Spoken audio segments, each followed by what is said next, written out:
I've just been to the SS Great Britain and oh wow, can I recommend it. There is so much to do there. You've got 2 museums as well as the ship and the area of the dock itself. The ship has been interpreted through sound installations and huge quantities of props and models, giving you a really strong sense of just how cramped this was and also how very different the first class cabins were to those in steerage. There's a lot of mannequins here which are perhaps slightly old-fashioned, but I don't think that that's a problem. They really work in context. The clever use of a glass ceiling to give the impression that the ship is floating in water when actually it's in a fully dry dock that you can then go down below was a touch that I absolutely loved. It was fascinating being able to get up that close to the hull and really to see the amount of damage that had been done to it. There are 2 museums on the site, one which tells the story of the SS Great Britain itself and the other of its designer Isambard Kingdom Brunel. There's been a real attempt made to make this not just a story of engineering but of people.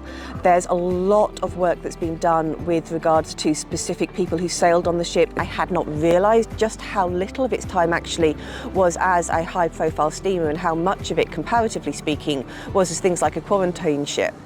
They also have an incredible number of really well thought through and meaningful interactive elements that are suitable for all ages.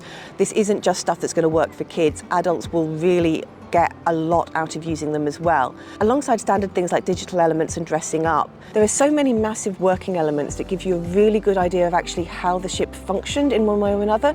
So for example, when you get to turn the wheel of the ship, you can see how the ropes are moving and how that would have turned the tiller. You've also got the largest interactive I think I've ever seen in a museum environment, where you get to turn a handle and move the propeller in a way that allows you to understand how the piece of equipment that you're looking at actually worked on the ship itself. There's also a deliberate choice being made here to focus more on reclaiming the ship and the engineering and science behind that than the building of it in the first place. You get a lot of information about Brunel's decision to use a propeller rather than a paddle in the way that the ship was moved. And it does mention that this is the first time that an iron hull was used, but it doesn't talk about the way in which that hull was shaped or formed or any of the other aspects of the engineering behind it. But given how much was there, that's me clutching at straws to find something negative to say about this site. It's worth coming to Bristol specifically to see this. I cannot recommend it highly enough.